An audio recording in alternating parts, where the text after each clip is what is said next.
아가서 7장입니다. 아가서 7장 12절 말씀 다 같이 읽겠습니다.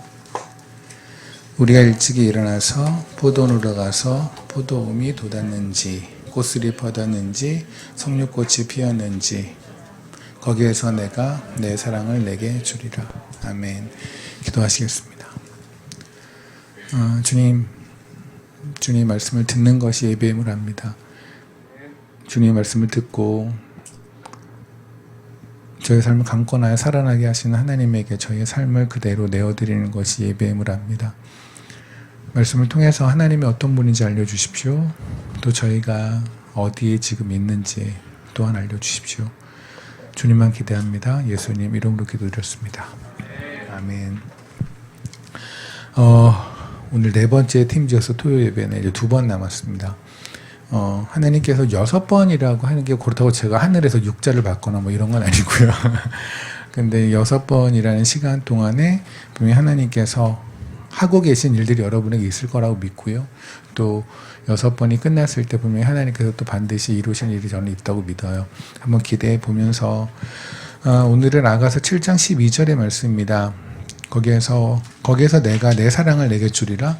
정확하게 말하면 술람미 여인이 목동에게, 그리스도인이 그리스도에게 드리는 말씀이에요. 그래서 저희는 한국말에는 존댓말이 있기 때문에 그 존댓말로 표현하면 거기에서 제가 저의 사랑을 주님에게 드리겠습니다 라고 표현하는 게 좀 더 이 문맥상 어울릴 것 같아요. 주님에게 저의 사랑을 드릴게요. 거기에서 제가 주님에게 저의 사랑을 드릴게요 라는 이야기입니다. 그런데 사실 이 이야기가 참 부끄러운 것은 뭐냐면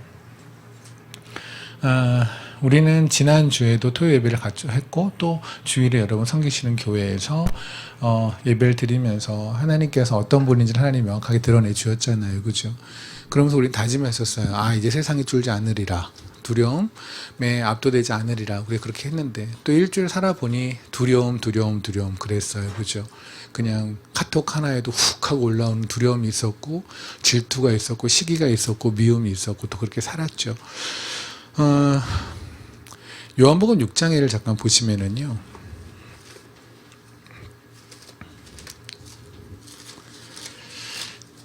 요한복음 6장의 오병이어의 기적이라고 우리가 다 알고 있는 5,000명을 먹이시는 건데 사실은 이때 실질적으로 주님께서 만드신 그 떡과 생선을 먹었던 사람은 한 2만 명가량 된다고 얘기를 해요. 왜냐하면 당시에 어른들, 성인 어른, 남자들만 카운트했을 때 5,000명이니까 자매들과 아이들까지 합치면 어마어마한 숫자가 될 거예요. 작게 잡아도 2만 명이고 그 이상이 될 수도 있을 텐데 어쨌든 오병이어의 기적을 바로 하신 게 6절이에요. 그럼 오병이어의 기적은 말 그대로 하나님이 누가 하겠어요. 그죠? 5개의 빵덩어리에 2개의 생선을 가지고 2만 명을 먹인다? 이건 말도 안 되는 거잖아요. 그렇게 하나님인 것을, 예수님이 하나님인 것을 현장에서 딱 목격한 사람들. 근데 그 중에서 가령 어깨가 딱 올라갈 사람들이 누구냐면 그의 제자들이겠죠. 우리 주님 이런 분이야 이런 거 있잖아요. 우리 주님이 반인이네 이렇게 했겠죠. 그럼 이런 걸 봤으면 이제 이들은 세상에서 쫄 게 하나도 없어야 되지 않습니까? 그렇잖아요. 예수님이 우리랑 동행하시고 늘상 같이 밥 먹고 하시는 이분이 하나님인 거를 스스로 증명하셨는데 무서울 게 뭐가 있어요. 그런데 주님께서는 우리의 현실이 무엇인지 우리의 상황이 무엇인지를 너무나 알려주세요. 뭐냐면 16절을 볼게요. 1절서부터 15절까지의 말씀이 이제 오병의 기적을 하시죠. 그죠? 그래서 다 이제 했어요. 그런 다음에 16절에 봤더니 저물매 제자들이 바다에 내려가서 배를 타고 건너오죠. 근데 18절에 큰 바람이 불어 파도가 일어나죠. 이때 제자들은 두려움에 압도가 돼요. 주님께서 무리를 거두시면서 이러시죠. 19절에 오시며 그들이 두려워하니까 두려워하지 말라라고 하시죠. 사실 두려워할 이유가 없잖아요. 바로 옆에 주님을 몇 시간 전에 주님이 하나님이심을 드러내셨잖아요. 그렇죠? 그런데 바로 몇 시간이 지나서 바다 위에서 큰 풍랑이 일어나니까 또 두려워요. 그게 우리예요. 그러니까 여러분들 중에서도 마찬가지예요. 저렇게 말씀을 듣고도 왜 못 살아내지? 여전히 세상을 가지? 가면 안 되죠. 하지만 그들한테 손가락질 하지 마세요. 우리도 똑같아요. 그죠? 우리 중에 자유로울 사람이 어디 있어요? 맞잖아요. 우리는 하나님으로만 평안을 삼아야 되는 건데 조금 전에 우리 사냥했던 것처럼 평화로다. 근데 진짜 평화는 뭐예요? 통장에 갑자기 뭐가 푹 하고 들어왔을 때, 내 아이가 학교 통지서를 받았을 때, 그럴 때 평안이 임하는 게 또한 우리 땅에 사는 우리들의 현실인 것도 맞잖아요. 그죠? 그게 옳다는 얘기 아니에요. 그게 맞다는 얘기도 아니에요. 다만 그런 현실을 인정해야, 우리의 주제를 인정해야 그 우리의 주제를 또 덮으셔서 끝까지 하늘로 견인해 가시는 하나님의 은혜를 보게 된단 말입니다. 이게 옳지 않아요. 옳지 않지만 하지만 현재 우리의 상태가 그렇다는 거는 인정하자는 얘기예요. 우리가 조금 전에 불렀던 찬양에서 저는 많이 듣지는 못했던 찬양이었는데 참 좋더라고요. 내가 당신을 예수님을 십자가에 못 박았습니다. 거기에 보면 저주받은 나무에 매달리신이라는 표현이 있잖아요. 그게 사실은 신명기 21장에 있는 말씀이에요. 잠깐 보실래요? 저주받은 나무라는 표현이 조금 뉘앙스의 차이는 있을 수 있겠지만 신명기 21장을 보면 이런 말씀이 있어요. 느닷없이 이제 하나님께서 하시는 말씀이 하나 있는데 이때 뭐라 했냐면 22절에 기타 규정이라고 이제 소제목에는 나와 있는데 거기에 사람이 만일 죽을 죄를 범함으로 네가 그를 죽여 나무 위에 매달거든 그 시체를 나무 위에 밤새도록 두지 말고 그날에 장사하여 내 하나님 여호와께서 내게 기업으로 주신 땅을 더럽히지 말라. 나무에 달린 자는 하나님께 저주를 받았습니다. 그죠? 지금 이 얘기는 그냥 누가 잘못하면 저주를 받을 일을 받아 했거나 내지는 저주받은 사람만이 할 수 있는 그런 행동을 했을 때 나무에 매달려서 죽여라라는 처형 방법에 관한 말씀이 아니에요. 이게 예수의 이야기예요. 근데 주님이 얼마나 지금 저주를 받으셨냐면 그 피가 땅에 떨어지면 우리 그런 거잖아요. 오물, 우리 음식물 쓰레기 같은 거 버릴 때 제일 조심하는 게 그 물 같은 게 더러운 물이 혹시 바닥에 떨어질까 봐 우리 막 이러고 있잖아요. 주님의 피가 지금 현재 주님이 얼마나 저주받은 상태냐면 그의 피가 땅에 떨어지면 그러면 그 피 때문에 땅이 더러워질 정도인 거예요. 음식물 쓰레기에서 그 더러운 오물이 떨어진 방에 냄새가 나는 것처럼 주님이 왜요? 하나님이 왜요? 왜냐하면 그 하나님이 나의 저주, 내가 받아야 될 저주를 다 감당하시고 십자가에 달리셨거든요. 그러니까 신명기 21장의 얘기가 그예요. 그냥 아무렇지도 않게 써 있는 거지만 사실은 이게 나의 이야기예요. 주님이 십자가에 달리신 게 뭐냐면 사실은 그 자리 우리가 그냥 막연하게 뭔가 좀 추상적이고 내지는 조금 낭만적으로 보기도 하죠. 아, 나를 위해 죽으신 주님, 내가 달려야 될 그 자리에 죽으신 주님. 근데 이것이 진짜 고백이라면은요, 우리는 삶에서 내려놓지 못할 게 없어요. 우리는 삶에서 주님에게 충성하지 못할 부분이 그런 분야가 존재할 수 없어요. 근데 이걸 자꾸만 까먹는다는 거예요. 우리는 이거를 제가 여러분의 삶에서 그리고 저의 삶에서 이 부분이 제대로 삶으로 고백되지 않는다고 그래서 저희가 믿지 않는 사람이거나 내지는 우리가 가짜다라는 얘기를 드리는 게 아니에요. 이 부분에 우리가 동의는 일단 하잖아요. 그죠? 하지만 실제적인 삶에서는 오병이의 기적을 눈앞에서 보고도 바로 풍랑에서 쫄아버리는 게 또 우리의 현실인 것도 인정을 하는 거죠. 그죠? 주님께서 그렇게까지 하고 우리를 죽으셨는데 그런 수모를 당하고 우리의 저주 다 감당하고 죽으셔서 그의 핏방울이 땅에 떨어지면 땅이 더러워진다. 그러니까 빨리 그 시체를 걷어라. 그냥 오래 놔두면 피 많이 떨어지니까 빨리빨리 걷어라 할 정도로 그렇게 모든 하나님의 저주를 다 받고 주님께서 나를 위해 죽으셨다라는 거. 그걸 인정하는데 근데 인정함에도 불구하고 나의 삶이 제대로 안 되니까 뭐야? 주님에게 죄송한 게 많아지겠죠. 그럼에도 불구하고 세상을 사랑하고 세상에 두려워하는 걸 보면 여전히 나는 아닌 존재인데 그럼에도 불구하고 주님이 우리를 사랑하는 그 마음이 지금도 변함이 없기 때문에 그래서 그분은 우리의 찬양을 받아 마땅하단 말입니다. 아멘. 우리 이 자리에 있는 사람들 중에 십자가 앞에서 자격 있는 자는 하나도 없다는 말씀을 제가 좀 드리기 위해서 좀 길게 말을 했습니다. 그게 인정이 돼야 그래야 하나님이 정말 하나님의 사랑과 그 은혜가 참 높고 크다라는 걸 인정하게 될 거예요. 그죠?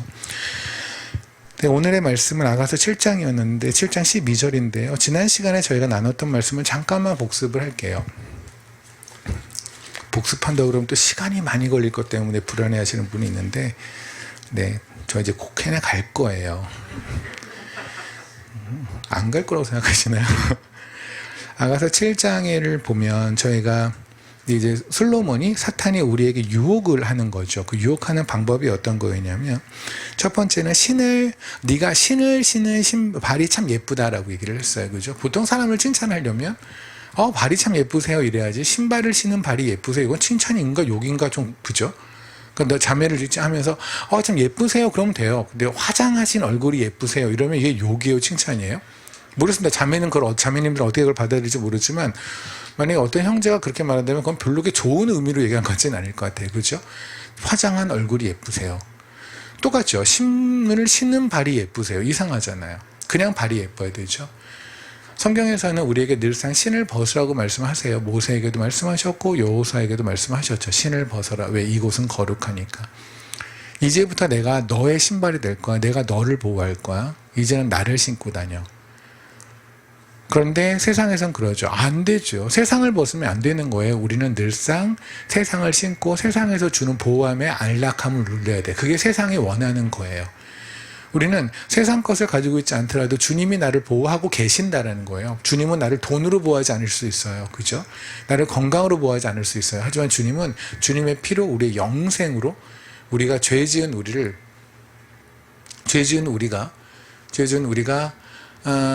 주님의 피로 씻김을 받아서 의인이라고 하는, 그죠? 우리의 신분의 완전한 변화로서 우리를 하나님께서는 보호하고 계세요. 그죠? 우리가 그렇게 죄를 짓는데도 불구하고 우리를 다시 용서하심으로 또 그분의 사랑으로 우리를 보호하고 계세요. 맞죠? 그래서 이 안에서 우리가 안락을 누리지 못하게 하는 게 세상이에요. 세상은 세상에서 주는 것으로 안락하고 세상에서 주는 것을 없음으로 우리가 두려워하도록 만들죠. 그게 솔로몬이 하는 얘기예요. 신발을 벗지 말고 신발을 신고 있어라. 신발을 신고 있는 네 발이 아름다워. 신발을 벗은 네 발은 아름답지 않으니까 빨리 신발을 신어. 근데 이 말에 우리가 참 많이 휘청거리죠. 그렇잖아요. 우리 세상 거 없으면 여전히 불안하잖아요. 그죠? 그런데 제가 드리는 말씀은 뭐냐면 그게 옳지 않다는 거에 인정하다는 말이에요. 그러니까 이렇게 대답하지 마세요. 이렇게 따지지 마세요. 하나님이나 저한테 그렇게 따지지 마세요. 또 옆에 있는 시대한테 이렇게 따지지 마세요. 어떻게 그렇게 살아? 어떻게 다 바울처럼 살아? 어떻게 다 베드로처럼 살아? 라고 말하지 마세요. 그거는 마치 여러분의 자녀들한테 뭐하고 똑같냐면 그 애가 한 번도 100점을 맞춰본 적이 없어요. 애가 얘기하는 거 어떻게 인간이 100점을 맞을 수가 있어? 근데 걔 친구는 100점을 맞췄잖아요. 그죠? 근데 걔는 웃기는 거예요. 100점 뭘 맞아? 그냥 나한테는 그냥 만점을 80점이라고 생각하고 살아. 거기에 고개 끄덕거리시는 부모는 없잖아요. 그죠? 만점은 만점인 거예요. 하나님이 요구하는 삶은 있는 거예요. 거기에 우리가 못 미치기에 하나님 앞에 더욱더 엎드려야 되는 것이죠. 그죠? 우리가 세상의 신발을 신는 것은 옳지 않아요. 우리는 세상의 신발을 벗어야 해요. 그리고 주님의 온전한 주님으로만 보호함을 받아야 돼요. 하지만 사탄은 그러지 않죠. 그래서 여러분이 정말 통장에 앵꼬난데도 불구하고 건강에 앵꼬난데도 불구하고 그런데 주님 안에서 편안함을 누릴 때 사탄은 기절하기 힘들어요. 죽을 것 같은 거예요. 왜 네가 왜 편안해? 네가 왜 좋아? 욥기를 보세요. 사탄이 언제 좋았냐면 사탄이 계속 하나님을 따지잖아요. 당신이 정말 적는 자라면, 당신이 만약에 전능하신 하나님이라면 제가 왜 이런 꼴을 당하고 있나요? 당신은 적는 자 같지가 않아요. 급기야 뭐라고 그래요? 욥기 3장에서는 제가 이 땅에 태어난 게 후회돼요. 차라리 내가 태어나지 않았으면 더 좋았을 것을 이라고 얘기를 하잖아요. 너무 힘드니까. 그때마다 사탄은 너무 좋은 거예요. 그거 봐라. 너는 네가 여태까지 가졌던 재산으로, 네가 가졌던 건강으로, 네가 가졌던 가정으로 해서 넌 평안을 누렸던 거야. 지금 네 몸에서 건강 빠져나가고 재산 빠져나가고 가족에서 자녀 죽고 뭐 이러니까 너 지금 다 끝났잖아. 너 평안 하나도 안 하잖아. 그러니까 너는 하나님 안에서 평안했던 적이 없었어. 하며 그 사탄은 너무 좋아해요. 근데 나중에 가서 욥기 마지막에 가면 하나님을 보여주시죠. 그때 욥이 뭐라고 그래요? 하나님 제가 잘못했어요. 제가 그게 아니었네요. 제가 사실은 이런 걸로 평안을 누렸지만 실제로 제가 평안해야 되는 거는 이거였네요. 주님 죄송합니다라고 했을 때 그때 사탄은 완전히 참패를 하게 돼요. 아 이거네. 하나님과 하나님의 사람들의 연합이란 건 바로 이런 거네 라고 나가 떨어지게 되죠. 신발을 신으라고 하는 사탄에 그리고 세상에 여러분 소리치세요. 니네가 주는 신발은 필요 없다고 말씀하세요. 하나님이 날 보호하실 거야 라고 당당히 소리치세요. 아멘. 두 번째는 넓적다리라고 했었죠. 솔로몬이 그래요. 너의 넓적다리가 너무 예뻐. 뭔가 좀 음란해 보이고 야해 보이고 이렇게 보이지만 사실은 이 얘기는 민수기에서 우리가 나눴었어요. 그렇죠? 회개치 않은 여인에게 하나님께서는 이제 그 율법에를 보면은 거룩한 물에 티끌을 담아서 마셨는데 이 여자 계속 자기가 잘못한 걸 부인하는 거예요. 죄를 부인하는 여인한테, 회개하지 않는 여인한테 마시면, 그러면 넓적다리가 얇아지고 배가 붓게 된대요. 그게 바로 뭐였냐면 자매님들이 소위 폐경하고 났을 때 몸의 상태, 다시 말하면 아기를 갖지 못하는 상태, 일대가 넓적다리가 얇아지고 배가 나오는 상태라고 얘기를 하거든요.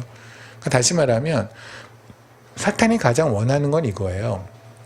우리가 열매를 맺지 못하는 삶, 번성하는 거, 생육하고 번성하는 거를 사탄이 원하는 식으로 하는 거. 그래서 내 사업이 잘 되면 생육하고 번성하는 것처럼 보이죠. 아이를 10명 낳고 20명 낳으면 생육하고 번성하는 것처럼 보이잖아요. 그죠? 그런데 하나님이 말씀하신 생육하고 번성, 그게 아니거든요. 그리스도인이 그리스도인을 살아가는 거거든요. 근데 이거를 사탄은 교회에 들어서 어떻게 교묘하게 말을 했냐면, 그래 너희들 다 성령이 있잖아, 성령이 임했잖아, 그러면 성령의 열매를 너희가 드러내야 돼. 성령의 열매를 맺는 삶을 살아야 돼. 성령의 열매가 뭐냐면 방언이야. 성령의 열매는 예언이야.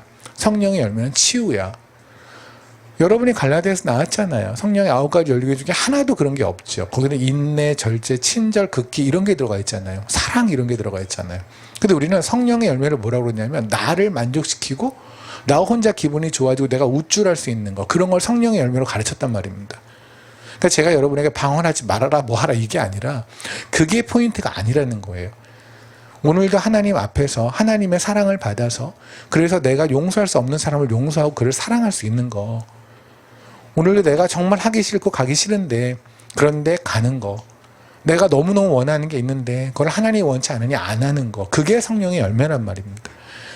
그냥 교회에서 막 큰 소리로 방언하고 내일 비 올 것 같아, 모레 비 올 것 같아, 날씨 예보 계속하고 뭐 이러면서 예언한다고 그러고, 그러면서 혼자 만족해가지고 내가 대단한 성령의 은사가 있는 것처럼 우쭐하는 건 하나님과 성경에서 말하는 성령의 열매가 아니란 말입니다. 근데 여러분은 많이 속아 있잖아요. 그렇죠?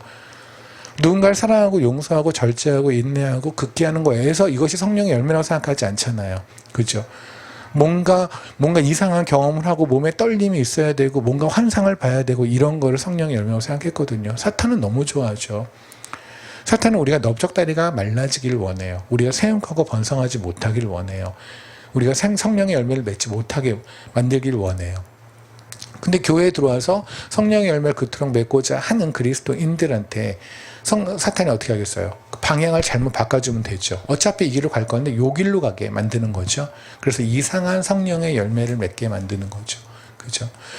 여러분이 오늘도 가지 못할 것 같은 그 길을, 가기 싫은 그 길을, 그죠?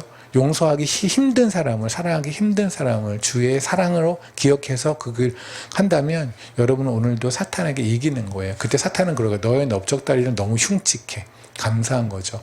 사탄이 보기에 우리의 넓적다리가 흉측하면 하나님이 보시기에 우리의 넓적다리는 아름다운 거예요. 아멘.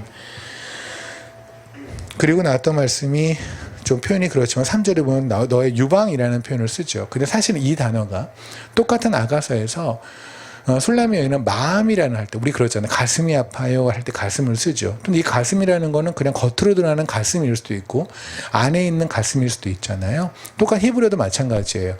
가슴이나 마음을 말할 때 한 단어를 쓰는데 하나는 안에 있는 속 마음을 뜻하는 말일 때 쓰이고요. 또 하나는 겉으로 드러나는 가슴일 때 쓰여요. 근데 희한하게 솔로몬이 말할 때, 술레미 여인이 말할 때는 내 마음이라고 얘기를 할 때 이 단어를 쓰는데, 근데 솔로몬은, 사탄은 뭐랬냐면 너의 유방이라는 표현을 할 때는 꼭 이 단어를 쓰는 거. 다시 말하면 솔로몬은 이 단어를 유방일 때 써요. 무슨 말이냐면 이게 가장 참 저희가 조심해야 되는 건데, 뭐 다 조심해야겠지만 특히 이거는 뭐냐면 우리가 그리스도인이에요. 그렇죠? 근데 그리스도인이 그리스도인으로서 잘못 살게 만들면 사탄은 너무너무 좋죠. 우리를 구원하시고자 하는 하나님의 의지를 사탄은 꺾을 수가 없어요. 우리를 태초 전부터 선택하시고 우리를 구원하신 하나님의 의지를 거기에 단 하나라도 흠집을 낼 수 있는 사탄의 능력은 없어요. 사탄은 그런 능력이 없어요. 그러니까 사탄은 어떤 능력, 근데 어떤 걸 원하냐면 우리를 구원하시기로 작정하신 하나님, 그 하나님을 방해할 수 없으니까 이 땅에서 하나님과 데이트하는 좋은 기억을 없애려고 하는 거예요. 우리가 좀 이따 예배 마치고 나서 사랑하는 용승, 현주, 예, 두 커플의 그 결혼식에 이제 가실 분들이 있을 텐데, 뭐 저는 어차피 가야 되고. 근데 거기를 뭐 어떻게 모르겠습니다만, 예식장에를 가면은 입구에 뭐 이렇게 스크린에 얘네들이 막 데이트했던 그런 사진들 같은 거 이렇게 있더라고요. 지난번에 봤더니 언제 또 저런 것들을 했나 싶은 거 있잖아요. 그 짧은 시간에 그 원거리 미국에 하고 케냐에 살던 애들이 어떻게 저렇게 했지 싶은 것들이 또 사진이 걸릴 거예요. 그거예요. 결혼은 우리가 주님을 만나서 나중에 가서 진짜 하늘에서 혼인잔치가 있을 거예요. 그런데 그 전에 우리는 하나님과의 데이트하는, 그게 바로 이 땅에서 우리가 살아가는 거예요. 여기는 이 사진들이 모르겠습니다만, 만약에 현재 21세기 웨딩홀과 같이 하나님께서 우리와 혼인잔치를 하신다면 아마 이렇게 될 거예요. 우리가 나중에 가서 주님을 만나는 그날, 진짜 혼인잔치가 있는 그날, 우리는 신부가 되고 주님이 신랑이 되실 텐데, 이 땅에서 주님과 데이트했던 모든 그런 것들이 사진 한 컷 한 컷이 올라가겠죠. 오늘 좀 이따 뭐 가보면 그런 거 있잖아요. 또 둘이서 어디 가서 손잡고 막 이러고 있는 거, 노면 한 명 넘어질 자세로 이렇게 있는다든가, 또 뭐 잡아봐 그러면은 뭐 또 뛰어가고 뭐 이런 거 사진 있겠죠, 뭐가. 그죠? 그런 사진들이 걸려 있을 거예요. 그게 바로 이 땅에서 우리가 주님을 잡는 거예요. 주님이 없으면 안 되는 시간들. 그러니까 우리가 이게 세상의 눈으로 보면은 참 흉측하고 안 이쁜, 그죠? 몸은 상해가고 너덜너덜해져가고 이런 거였는데, 그런데 우리 안에는 주님만을 간구했을 때, 그때 영적인 눈으로 보면 주님은 우리랑 정말 꽃밭에서 둘만 데이트했던 시간들인 거죠. 그죠? 주님은 그 시간을 원하는 거예요. 그러면 사탄은 어차피 우리를 주님께서 구원하시는 걸 방해할 수 없다면 이 땅에서 사진 한 장 한 장을 줄이는 거죠. 그죠? 아니면 이 사진 속에서 딴 남자를 집어넣는 거예요. 그러니까 만약에 오늘 우리가 사진을 봤는데 뭐 용승 형제님이 다른 자매님이랑 손을 잡고 있는 사진이 있다든가, 현주 자매가 다른 남자랑 손을 잡고 있는 사진이 결혼식 예식장에 떴다, 이러면 이거는 무슨 걸까요? 그런 일을 사탄은 만들고 싶은 거예요. 이 땅에서 하나님과 데이트하는 거를 좀이라도 한 장으로 줄여보려고. 그게 바로 사탄이 원하는 겁니다. 아시겠나요? 그거예요. 그러니까 뭐냐, 우리를 여기를 들어와서 교회에 우리를 초대하셔서 여기서 그리스도인으로 살아가게 하는, 그리스도인을 만드셔서 교회에 들어오는 거를 사탄은 막을 수가 없어요. 그건 하나님의 의지. 그건 태초 전부터 결정하셨어요. 그럼 이 땅에서 여기서 우리가 하나님과 만드는 어떤 데이트하는 모습, 꽃밭에서 둘이 하나님과 손잡고 다니는 모습, 그것을 하나라도 줄이면 사탄은 승리하는 거죠. 그래서 이 안에서 교회의 놀이를 시작한단 말입니다. 무슨 말이냐면, 속으로 그리스도인이 아니라 겉으로만 그리스도인이 되게, 속으로 예배자가 아니라 겉으로만 예배자가 되게. 그러니까 뭔가 예배를 드렸는데, 진짜 예배를 드리고 나면, 우리 예배자라면 우리는 이 말씀을 통해서 내가 어떻게 삶으로 살아가야 되는지에 대한 걸 고민하고 살아가려 애를 써야 되는데, 우리는 그냥 예배 시간에 와서 1시간, 2시간, 토요예배 같은 경우는 3시간인데 이 시간 동안에 그냥 약간의 감동을 받고 약간의 눈물을 흘리고 그냥 감정적인 터치를 받고 요런 걸 가지고 은혜라고 생각을 하고 그러면서 끝나는 거예요. 그러니까 극장에 갔을 때 우리는 관객이 되잖아요. 그죠? 그런 것처럼 교회 안에서 성도가 아니라 관객으로 만들어버리는 거죠. 그럼 교회의 놀이가 되는 거예요. 애들이 소꿉장난하는 것처럼.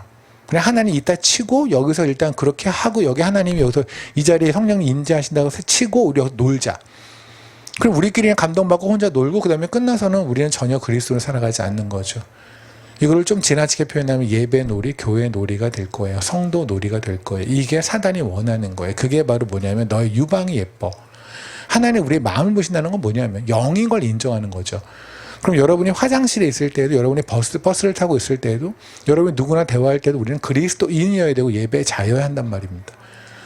근데 우리는 내가 직장에 가면 사장으로 변하고요. 가정에 가면, 또는 직장에 가면 나는 뭐 과장으로 직원으로 변하고, 나는 집에서는 아빠, 엄마로 변해요. 나는 더 이상 그리스도인이 아니라고 생각한다면 이 사람은 그냥 교회 안에서 잠시 1시간, 2시간 동안 교회에 놀이를 한 거에 지나지 않은 거죠. 그럼 사탄은 너무 좋아하는 거죠. 그죠? 그리고 나서 본인들 생각하는 난 그리스도인이야. 그렇게 살았거든. 그러면 사탄은 역시 넌 내 아이 말을 잘 들어라고 얘기를 할 겁니다. 그리고 나서 종려나무라는 표현이 있었어요.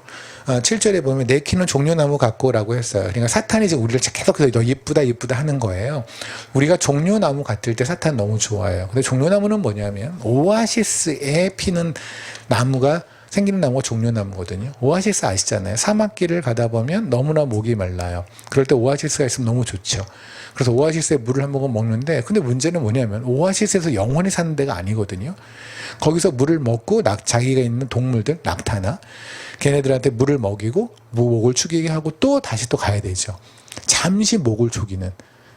그러니까 어쩌면 신기루 같은 곳이죠. 그죠? 잠시 목을 축이는 곳이 바로 오아시스예요. 종려나무는 바로 그런 거예요. 주님이 예루살렘에 입성할 때 사람들이 종려나무 가지를 흔들면서 호산나 호산나를 외쳤거든요. 그들에게서 주님은 어떤 거냐면 일시적으로 로마에서 독립을 시켜줄 존재, 일시적으로 나의 앵꼬난 통장을 채워줄 수 있는 존재, 일시적으로 내가 지금 아픈 내가 걸린 병을 낫게 해줄 수 있는 존재, 일시적으로 나의 아이의 수능 문제를 해결할 수 있는 존재, 그렇게 생각했단 말입니다. 그러니 그들은 종려나무 가지를 흔들면서 호산나 호산나를 외치는 거예요. 그런데 주님은 그런 분이 아니죠. 그분은 우리의 영원한 문제를 해결하신 분이에요. 그죠? 근데 우리는 오늘도 교회에 가서 수많은 사람들이 지금 있는 여기에서의 문제 해결을 위해서 주님에게 매달리는 거예요. 궁극적으로 우리의 문제가 뭔지를 모르니까. 생각을 한번 해보세요. 여러분의 자녀가 공부를 못한다고 칩시다. 공부를 못하는데 얘가 암에 걸렸어요. 그럼 뭐가 더 급해요? 성적이 급해요? 암이 급해요? 고민이 되나요? 21세기 학부모들은 이게 고민될 수도 있다고 생각하지만 정상적인 인간이라면 암 문제가 해결이 돼야죠. 이건 공부는 둘째치고, 그죠? 우리의 죄의 문제와 우리가 이 죄로 지옥에 가는 문제와 그리고 이 땅에서 내가 돈을 좀 벌고 안 벌고 건강하고 안 건강한 문제는 이건 비교할 수 없는 문제예요. 그죠?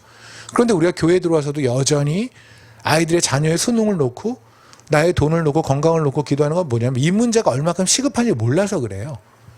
이해되십니까? 그게 바로 사단이 원하는 거예요. 진짜 무엇이 중요한지를 모르도록 만드는 거. 우리를 바보로 만드는 거죠. 그러니 지금도 수많은 사람들이 교회에 모여서 뭐예요? 정말 중요한 문제는 신경 쓰지 않고 별로 중요하지 않은 문제, 나중에 좀만 시간 지나면, 저 같은 경우 앞으로 10년일까요? 15년일까요? 20년일까요? 그 아니면 그냥 이 땅에 없을 거잖아요. 그죠? 성경에서 그렇게 말하잖아요. 헛되다라고 말을 하잖아요. 왜 솔로몬이 그에게 하나님께서 왜 솔로몬을 통해서 그걸 시켰을까요? 솔로몬이 이때가 누릴 거 다 누려봤거든요. 끝까지 누려봤거든요. 누려봤는데 나중에 갔더니 전도서를 쓰면서 하는 말은 뭐냐면 예수를 믿는 거 빼놓고 하나님을 사랑하는 거 외에는 하나도 다 가치 있는 게 없다. 그분하고 있었던 그 시간만이 같이 있다는 게 바로 전도서의 시작이에요. 헛되다. 그죠? 그걸 읽는 우리들조차도 왜 우리는 늘상 교회에 들어와서 헛된 거에 포인트를 맞추고 정말 영원한 거에는 우리는 신경을 쓰지 않을까요? 답답하죠. 그게 바로 우리가 이렇게 오아시스 잠깐 있는 그 신기루 같은 거예요. 거기에 그냥 우리가 포커스를 맞추고 간다면 그러면 사탄은 너무 좋아. 너 참 종려나무처럼 키가 크고 아름답구나. 종려나무처럼 사시면 안 돼요. 우리는 영원한 이 사막 같은 우리의 삶을 영원한 연못으로 바꾸신 예수 그리스도 그 생수에 포커스를 맞추고 살아야 돼요. 아멘.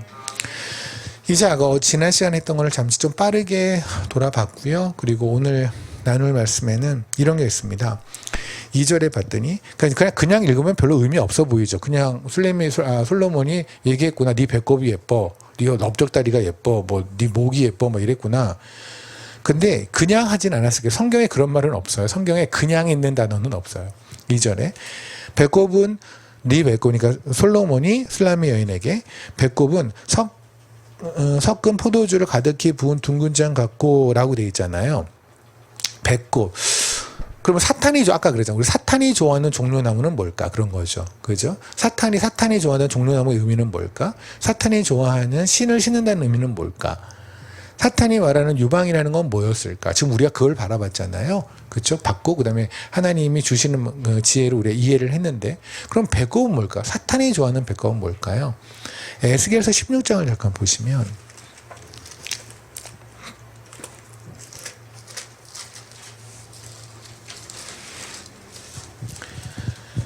소 제목이 가증한 예루살렘이라고 하는 소 제목이 보이실 겁니다.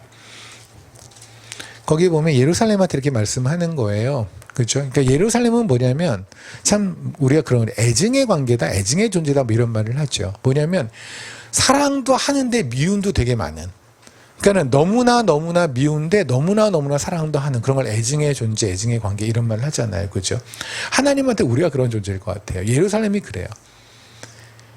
여러분 그 예루살렘에 있는 그 산 이름이 모리아산이에요. 그 모리아산이 어떤 거냐면 아브라함이 이삭을 죽이려고 했는데 하나님이 멈춰라 한 다음에 옆으로 돌아봤더니 순양이 그의 뿔이 나무가지에 걸려서 순양이 오도가도 못하는 상태에 있었잖아요. 그래서 순양을 대신 죽여라. 네 아들 죽이지 말아라. 했던 그 산이 모리아산이거든요. 그게 예루살렘에 있어요.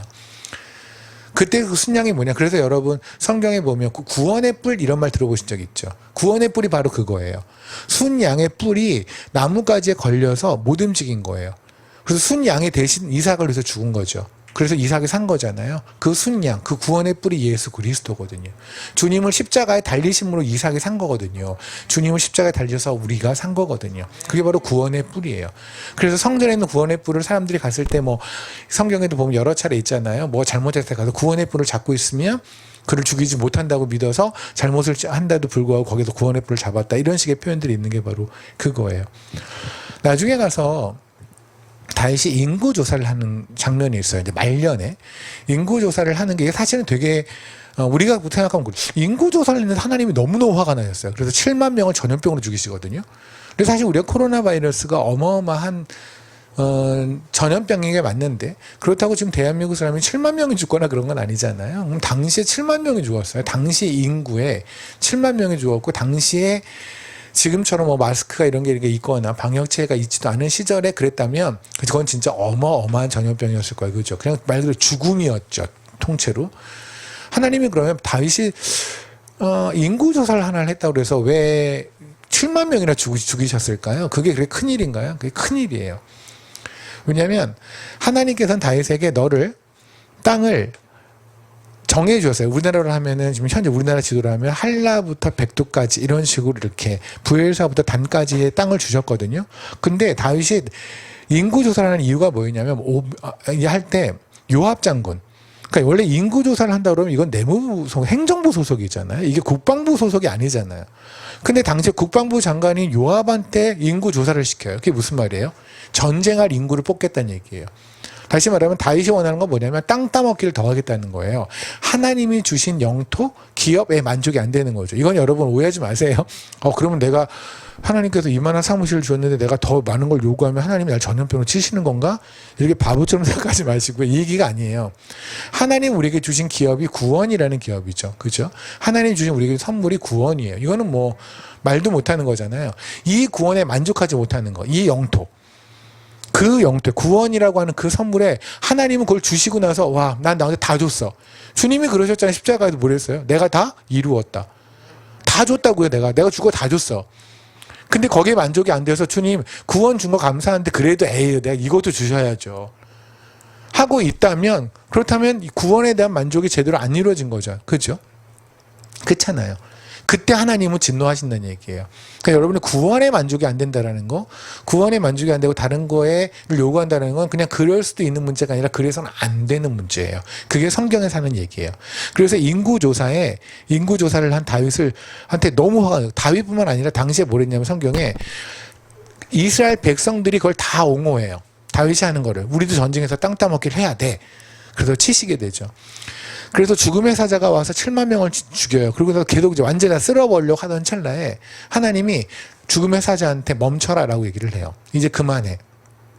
하고 재단을 쌓은 곳이 바로 모리아산이에요. 아까 우리 이사가 살렸던 그때. 그리고 솔로몬의 성전 아시죠? 솔로몬이 성전을 쌓았던 그 성전이 또 모리아산에 있어요. 모리아산은 뭐예요? 예루살렘에 있는 모리아산은 뭐냐면 하나님의 저주가 멈춘 곳. 이삭을 죽여야 되는데 그 저주가 멈추고 다 쓸어야 되는데 그 저주가 멈춘 곳. 다시 말하면 예수 그리스도 그 십자가. 그러니까 예루살렘이 뭐냐면 하나님이 저주를 퍼부어야 마땅한데 하는 짓거리를 보면 퍼부어야 마땅한데 이것이 멈춰서 멈추게 거둔 것이 아니라 이거를 대신 아들에게 퍼부음으로써 이들을 살린 것. 그러니까 이렇게까지 이렇게까지 사랑을 했는데 또 한편으로는 이렇게까지 사랑을 해야 되는 인간들. 이해되십니까? 그러니까 아들을 죽이면서까지 사랑하는 건데 이것들을 사랑하려고 아들까지 죽여야 한다는 게 참 가슴 아픈. 그래서 아까 제가 말할 때 애증의 관계라는 게 바로 그런 거예요. 예루살렘이 바로 그렇죠. 그러니까 예루살렘은 단순히 이스라엘은 어느 동네의 이야기가 아니라 우리의 이야기란 말입니다. 하나님의 하나님의 저주가 멈춰진 자들. 그죠? 예수 그리스도가 대신 죽으심으로. 그 예루살렘을 뭐라고 하시냐면 3절에 이르기를 주 여호와께서 예루살렘에 관하여 이같이 말씀하시되 내 근본과 난 땅은 가나안이요 내 아버지는 아모리 사람이요 내 어머니는 헷 사람이라. 이게 무슨 말일까요? 예루살렘은 도시잖아요. 그죠? 예루살렘은 도시인데 그의 아버지는 아모리 사람이고 어머니는 헷 사람이라는 게 도대체 무슨 근거도 없는 얘기일까요? 그러니까 예를 들어서 그런 거예요. 서울을 보면서 서울 너는 너의 아버지는 베이징이고 엄마는 도쿄야. 이런 식의 얘기거든요. 이게 무슨 말이야?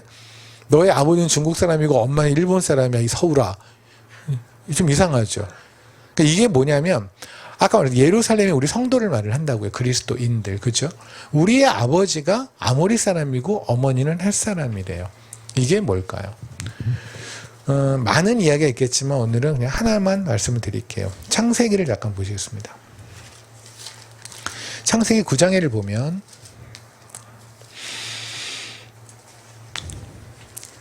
18절서부터 노아와 그의 아들들이라고 하는 소 제목이 보이실 거예요. 그죠? 창세기 9장입니다. 창세기 9장에. 이건 뭐냐면 하나님께서 홍수로 세상을 다 치시고 나서 그리고 나서 40일 후에 비가 멈추고 그리고 나서 땅이 이제 마르고 그 다음에 노아가 탄 그 방주가 이제 땅에 착륙을 하게 돼요. 하고 그 다음에 그들이 어떻게 살아가냐. 왜냐하면 땅에 있는 모든 물건 다 죽었잖아요. 식물들 다 죽었으니까 먹을 게 없으니까 이들이 이제 어떻게 자손이 퍼뜨려졌고 뭘 먹고 살았고 뭐 이런 식의 이야기를 하시는 거예요.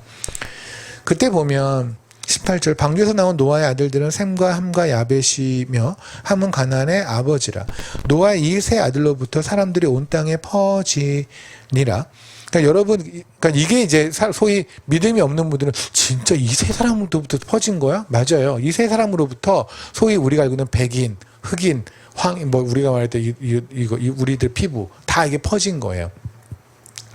그때 20절에 보면 노아가 지금 약간 뒤에 히터 때문에 그런지 약간 분위기가 조금 자는 분위기거든요. 찬양 한번 하고 할까요? 히터 때문에 그런가요? 어떻게 하는 거예요? 껐어요? 껐어요? 어떻게 창문 다 열고 뛸까요? 그 예배 다 끝나고 잘 잤다 이러면 큰일 나요. 예배 끝나고 나서 뭐 진짜 눈물 범벅돼서 눈도 이만큼 붓고 이래야 좀 진짜 하나님이 너희들이 정말 내 예배 왔구나 그러지. 피부가 꼬해져서 잠 잘 자고 피부가 뽀사시해져 가지고 있으면 주여. 20절 옆에 분이 혹시 자면은 이렇게 째려봐 주세요. 이렇게 노아가 농사를 시작하여 포도나무를 심었더니 바보죠. 노아는 지금 세상에 있는 물건은 없어요. 세상에 있는 식물은 없어요. 먹을 게 없어요. 먹을 게 없으면 당연히 심어도 고구마를 심든가 뭐 이래야 되지 않습니까? 빨리 뭐가 해서 먹어야 되니까. 근데 얼마나 이 사람이 소위 그 알코올 중독자면 포도나무를 심어서 포도주를 먹으려고 포도나무를 심는 거예요. 이거 누가 생각해도 바보 아니에요? 근데 성경에 이걸 왜 적었을까요? 왜냐하면 제가 누누이 말씀드리지만 포도는 성취를 뜻하거든요. 포도주가 성취를 뜻하기 때문에 그렇다. 그래서 제가 예수님께서 십자가에 달려 죽으시면서 다 이루었다라고 하시기 바로 직전에 드신 게 포도주라고 말씀을 드렸잖아요. 신포도 드시고 다 이루었다. 왜요? 죽으려고 이 땅에 오신 분이 죽으신 것이 임박 0.1초 후에 죽으신다면 다 이룬 거잖아요. 다 이루었다는 선포를 하기 위해서 주님은 신포도주를 드시고 다 이루었다. 그리고 죽으셨다고요. 신포도주, 포도주라는 거는 성취를 뜻해요. 그래서 노아는 뭐냐면 120년 동안 산 위에서 한 번도 홍수라는 걸 경험해보지 못한 세상에서 한 번도 그렇게 많은 비를 경험하지 못한 세상에서 하나님이 비로 치시겠다라고 홍수로 치시겠다는 말 한마디 믿고 딱 한마디 믿고 120년 동안 배를 만들었어요.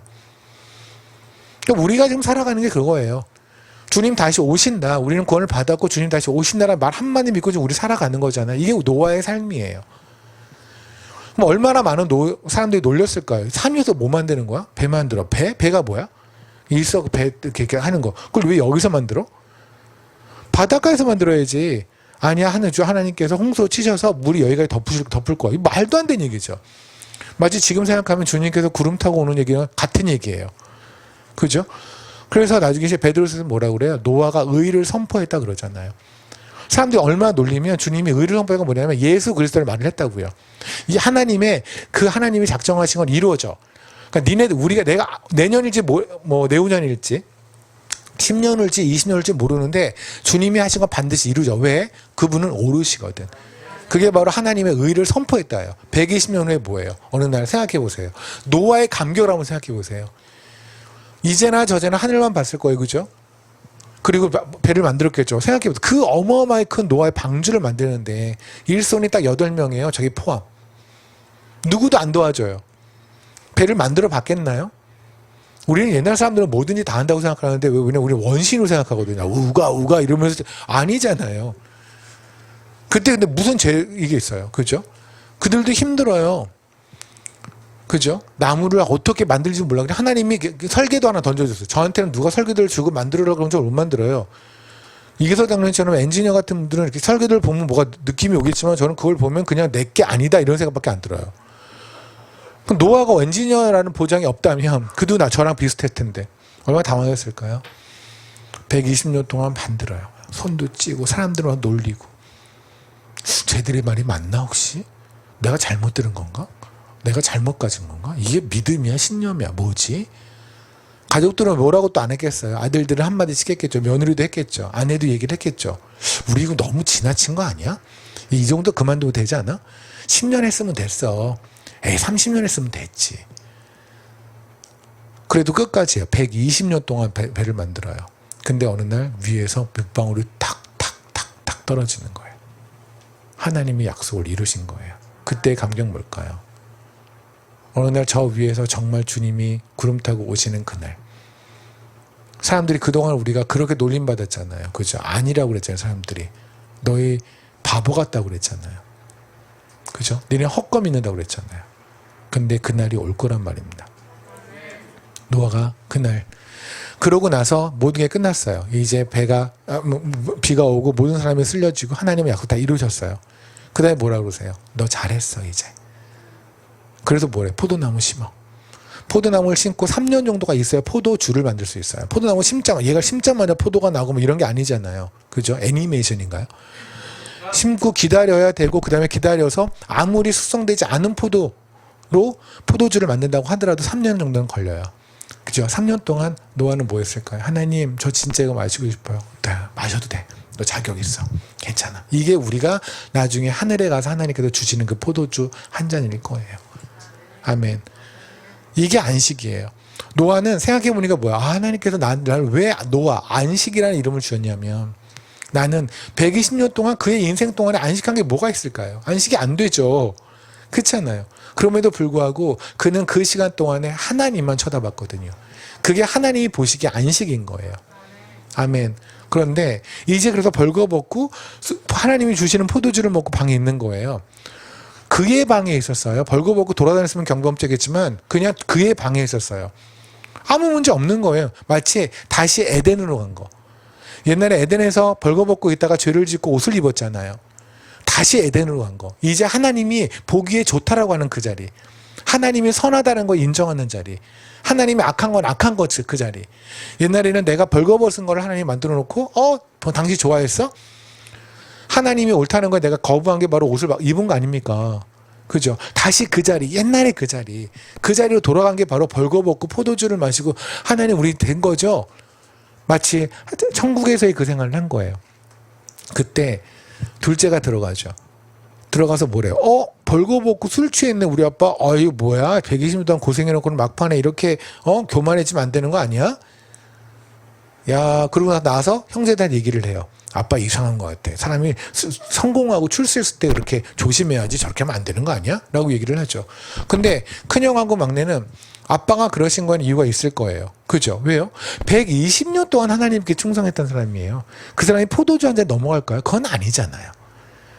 이유가 있겠지. 근데 이유를 모르는 거죠. 그죠? 이유가 있을 텐데 모르는 거야. 그러니까 어떻게 해요? 그들이 얼굴 안 봐요. 왜냐면 본인도 보면은 시험 들 수 있으니까 안 보고 들어가서 옷으로 덮어줘요, 몸을. 다음날 노아가 일어나요. 화를 내요. 우리는 그걸 보면서 노아가 지가 잘못한 건 지가 적반하장인데 아니에요. 노아는 이때의 화는요. 노아의 화가 아니라 하나님의 화예요. 왠지 아십니까? 노아가 당시 둘째 아들던 가나안한테 막 저주를 퍼부어요. 근데 생각해 보세요. 여기에 하나님이 동의하지 않으시면 그 저주는 유효하지 않죠. 그렇잖아요. 제가 만약에 앞에 있는 유진자매님한테 막 저주를 퍼부어요. 그런데 하나님이 동의하지 않으면 이 저주는 소용이 없는 거예요. 하나님이 동의하셔야죠. 그렇지 않나요? 우리 왜 발람하고 발락의 이야기 아시잖아요. 모아와 발락이 발람을 불러서 뭐라고 그래? 이스라엘 백성을 저주해줘라. 그죠? 근데 하나님이 뭐래요? 내가 한 번 축복하기로 하는 그 축복은 거둬지지 않아. 그러니까 하나님이 축복을 저주하지 않으시니까 발람이 죽었다 깨도 저주를 못하는 거예요. 그러니까 그가 아무리 저주를 해도 그건 유효하지 않아요. 그냥 혼자 소리친 거예요. 그러니까 여러분 왜 주변에 그런 거 있잖아요. 교회 리더들이 간혹 성도들을 뭐 이렇게 좀 째려보고 그럴 때 뭐 저주 같은 말을 하면 성도들이 불안하죠. 아, 저 목사님이 나를 이렇게 저주하시고 저 선교사님이 이렇게 했으면 어떻게 하지? 신경 쓰지 마세요. 하나님이 동의하셔야 돼요. 하나님이 동의하지 않으면 그 얘기는 헛소리예요. 그럼 보세요. 노아가 가나안을 저주했는데 가나안 이 저주가 하나님이 동의하지 않으시면 이거는 그냥 헛소리죠. 그냥 술 먹고 다음날 일어나서 아직 술 덜 깬 상태에서 하는 헛소리예요. 근데 이게 뭐예요? 계속해서 끝까지 연결되는 얘기거든요. 무슨 말입니까? 노아를 통해서 하는 저주는 하나님의 음성이었거든요. 그게 뭐예요?